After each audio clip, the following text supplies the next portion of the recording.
මේකයි කතාව. මම ඉපදුනේ කෙල්ලම 5 දෙනෙක් හිටපු පවුලක.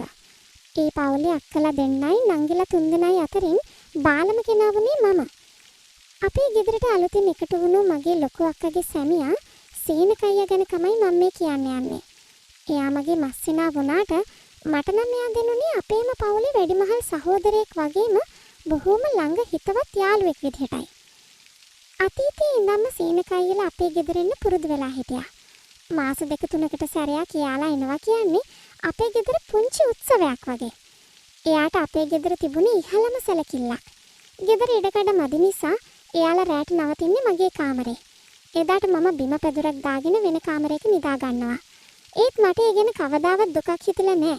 මොකද සේනකయ్య ආවම මමයි මගේ අක්කලා දෙන්නයි හරිම සතුටින් එයා වටේ දැවටි එක එක විස්තර කතා කරනවා. අපි 3 දෙනා කුස්සියේ උයන පිහින වෙලාවටත් සේනකయ్య අපිත් එක්ක කතා කර කර ඉන්නවා. ඒ කාලේ අපි ලබපු අත්දැකීම්, යාළුවෙක්ගේ ගමන් බිමන්, අපේ හිතවල තිබුණු පුංචි රහස් පවා අපි අයියට කිව්වා. අක්කා ළඟ ඉන්න නිසා අපි සීමාව ඉක්මවලා ගියේ නැති වුණාට අපි 3 දෙනාගෙන් සේනකయ్యට වැඩියෙන්ම ලංගුනේ මමයි. මට විවාහ වෙන්න ලොකු හීනයක් තිබුණා. ඒත් මට හරි කෙනෙක් ලැබුණේ නැහැ. ගෙදරිනුත් මට කෙනෙක් හොයන පාටක් තිබුණේ නැති නිසා මම අක්කට ඇවිටිලි කළා. අනේ අක්කේ මට කාටවත් කියන්න බෑ. ඔයාලවත් මදිහත් වෙලා මට කෙනෙක් හොයලා දෙන්න කියලා. මගේ ඉල්ලීමට සේනකయ్య තමයි මුල් වුණේ. එයා මදිහත් වෙලා හමුදාවේ සේවය කරන දුර පළාතක පදිංචි උපුල්ව මට යෝජනා කළා. සේනකయ్య ගැන තිබුණු විශ්වාසය නිසාම මම ඒකට කැමති වුණා. අපි බැඳලා උපුල්ගේ ගමේ අලුත් ගෙදරක පදිංචියට ගියා. මුලදී සේනකయ్యලා අපිව බලන්න ආවා. ඒත් කාලය ගත වෙද්දී මගේ හීන බොඳ වෙන්න පටන් ගත්තා. බැඳලා අවුරුද්දක් ගත වුණත් මට දරුවෙක් හිටියේ නෑ. නෑදෑයෝ මාව දැක්ක තැන දරුව ගැන අහද්දි මට දැනුනේ ලොකු පීඩනයක්. ඊටත් වඩා මට දැනුනේ මහා පුදුම තනිකමක්. උපුල්ට නිවාඩු ලැබෙන්නේ අඩුවෙන්. එයා ආවත් එයාට ඕන දේ කරගත්තම පැත්තකට වෙනවා. මගේ හිතේ හැඟීම්, මගේ ආශාවන් ගැන එයාට තේරුම් ගන්න ඕනකමක් තිබුණේ නෑ. එයා හිතුවේ දරුවෙක් හදන එක විතරයි වැදගත් කියලා. මගේ හිතේ තිබුණ සියුම් බලාපොරොත්තු එයාට තේරුනේ නැහැ. මම හිටියේ හිර ගෙදරක වගේ. සේනකయ్యලා අපේ ගෙදර ආපු වෙලාවට එයා මට විහිළු කරනවා. රමණි, මොකද තාම සද්දයක් නැත්තේ? උදව්වක් එහෙම ඕනද? කියලා එයා අහද්දි මම බොරුවට තරහ අරගෙන රවල බලනවා. අනේ සේනකయ్యේ, ඔයා පාඩුවේ ඉන්න. අපි ඒවා වෙලාවට කරගන්නම් කියලා මම කිව්වට ඇත්තටම මගේ යටිහිතේ සියුම් සතුටක් තිබුණා. කවුරු හරි මගේ දිහා අවධානයෙන් බලන එක, මම ගැන හොයලා බලන එක මට ලොකු හයියක් වුණා. ඔහොම ඉන්නකොට තමයි මගේ ජීවිතේ වෙනස් කරපු ඒ දවස උදා වුණේ. එදා දවල් වරුවේ මුළු පරිසරයම හරිම නිස්කලංකයි. අහසක් ටිකක් විතර බර කරලා තිබුණේ වැස්සකට වගේ. උපුල් රාජකාරී වැඩවලට කන්ක සන්තුරේ ගිහින් හිටියේ.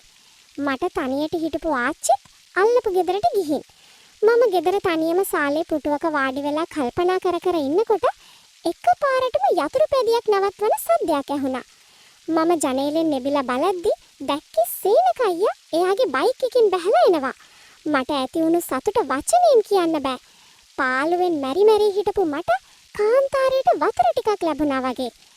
අයියේ එන්න කෝ අක්කාවේ නේද? මම හරිම ආදරෙන් එයාව පිළිගත්තා.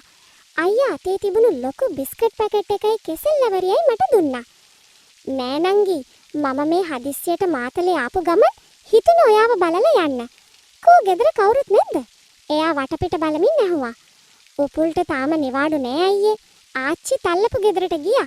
එන්න තව පේ දෙකක්වත් යයි. ඉන්නකෝ මම තේ එකක් හදන්නම්. මම කුස්සියට යද්දි අයියත් නිකමට වගේ මගේ පස්සෙන් ආවා.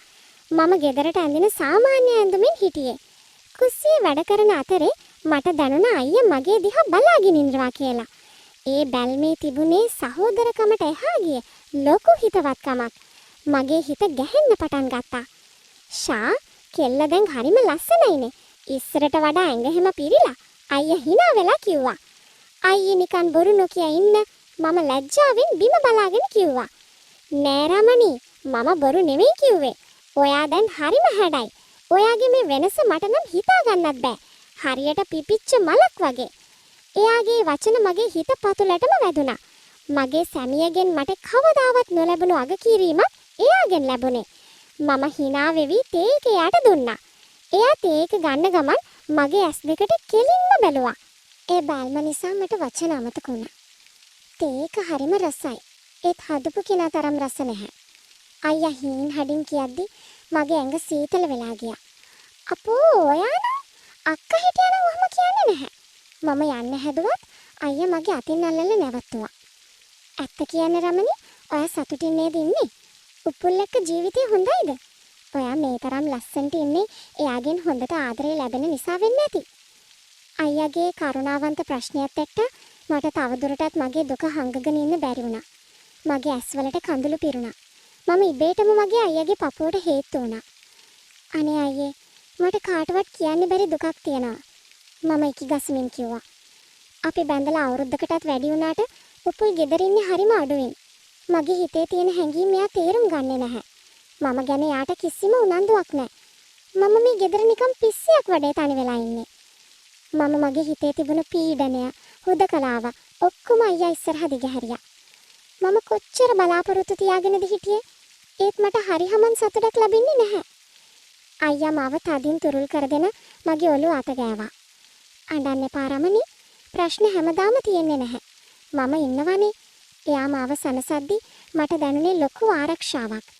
එයාගේ උණුසුමට මම හරිම ආසාවෙන් ගුලි වුණා. එයා මගේ පිට දිගේ අත යවද්දි මට දැනුනේ මම මෙච්චර කාලයක් හෙව්වේ මේ ආදරය සහ රැකවරණය නේද කියලායි. මට සමහර වෙලාවට හිතෙනවා මගේ පාළුව මකන්න මාව තේරුම් ගන්න කෙනෙක් හිටියනම් කියලා. මම අයියා දිහා බලලා කිව්වා. ඒ බැල්ම තිබුණේ ආරාධනාවක්. රමණි, ඔයා දන්නවද ඔයා මොනවද මේ කියන්නේ කියලා? ඔව්, මම දන්නවා. මට ඔයාව විශ්වාසයි. මට දැනෙනවා ඔයාට පුරුමන් කියලා මගේ හිත සනසන්න. අයියා මගේ කඳුළු පිස දැම්මා. එළියේ වැස්ස පටන් ගත්තා වගේම අපේ හිතවල තිබුණු හැඟීම් වැස්සත් එකපාරටම කඩාගෙන වැටුණා. අපි දෙන්න අතර තිබුණු දුර නැති වෙලා ගියා. කවුද දන්නේ මේවා? අද අපි දෙන්න විතරයි. මට තවත් මේ දුක උහුලගෙන ඉන්න බෑ. මට ඕනේ මට ආදරය කරන මගේ ලස්සන දකින්න කෙනෙක්ගේ ළඟ ඉන්න. අයියා මගේ නිකටින් අල්ලලා මගේ මූණ එයාගේ පැත්තට හරවා ගත්තා. අපි දෙන්නගේ ඇස් එකිනෙකට යා වුණා. ඒ මොහොතේ අපිට අපි කවුද කියන එක අමතක වුණා. සමාජ සම්මතයන්, නෑකම් ඔක්කොම මේ වැස්සට හේදිලා ගියා. ඉතිරි වුණේ ගැහැණුවෙක් සහ පිරිමියෙක් අතර ඇති වූ ආකර්ෂණය විතරයි. එදා ඒ වැහිබර සැන්දවේ අපි දෙන්න අතර ඇති වුණු ඒ සමීප බව මගේ ජීවිතේට අලුත් අත්දැකීමක් වුණා. මම බලාපොරොත්තු වුණු ඒ උණුසුම, ඒ ආදරය මට අයියාගෙන් ලැබුණා. හිතේ තිබුණු බර සැහැල්ලු වෙලා මට පුදුමාකාර සැනසීමක් දැනුණා. ආච්චි එන්න කලින් අපි ආපහු සාමාන්‍ය විදිහට හැසිරුණත් ඒ මොහොතේ අපි දෙන්න බෙදාගත්ත ඒ රහස මගේ හිතේ සදාකාලික මතකයක් වුණා. මගේ පාළු ජීවිතේට ඒක ලොකු අස්වැසිල්ලක් වුණා වගේම සේනක අයියා ගැන මගේ හිතේ තිබුණු ගෞරවය සහ ආදරය තවත් වැඩි වුණා. කවදා හරි දවසක මගේ හිතේ තිබුණ ඒ අඩුව පිරවුවේ එයා කියලා මට මතක් වෙද්දි අදටත් මගේ මුවට හිනාවක් එනවා.